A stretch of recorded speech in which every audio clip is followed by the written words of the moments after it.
This is my audience. This is my grandma. This is my dad.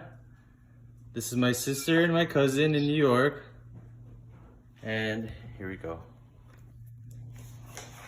All right, empathy. When we hear this word, most of us associate it with other positive words such as sympathy, compassion, understanding, and caring. Most of us would agree that it is a positive characteristic to have, to be able to put yourself in somebody else's shoes and see the world from their perspective. In 2017, Alan Alda wrote a book called If I Understood You, Would I Have This Look on My Face? It's basically a self-help book about good communication. Now, going back to empathy, most of us do think it's a positive trait to have, but nobody really thinks of the dark side it has. And there's a chapter in the book dealing with this.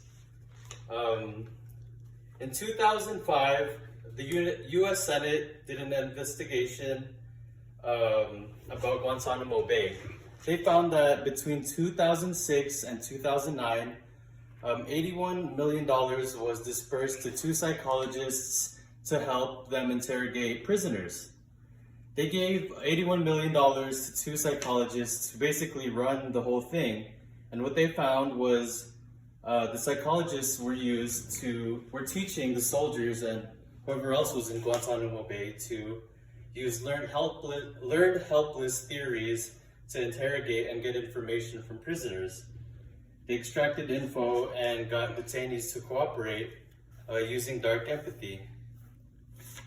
And another example, the U.S. Senate did another investigation in 2005 regarding Vioxx, a medication.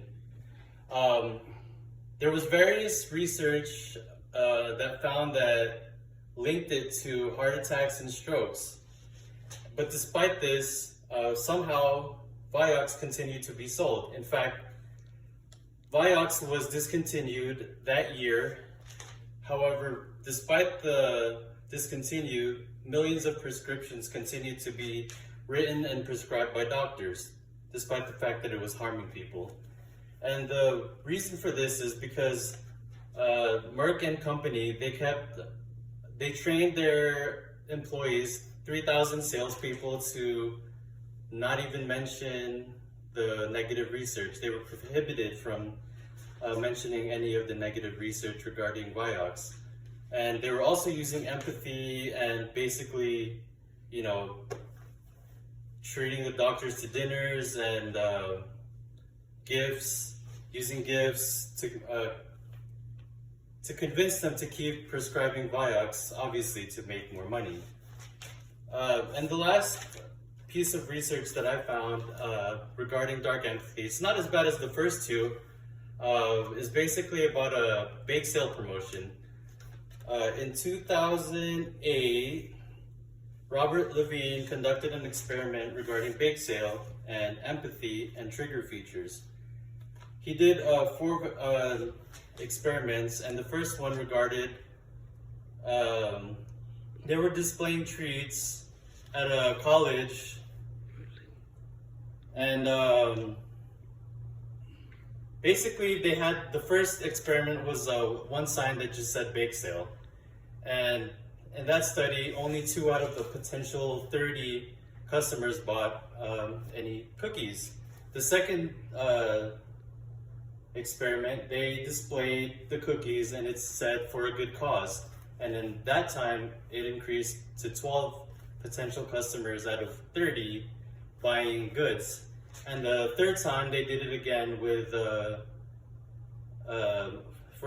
sign that said for a good cause, as well as a locally well-known charity, and that garnered 14 out of potentially 30 sales, which means that the study found that using a good cause and charity caused people to buy more cookies or whatever goods, because it was they were feeding off people's empathy and compassion and trigger features.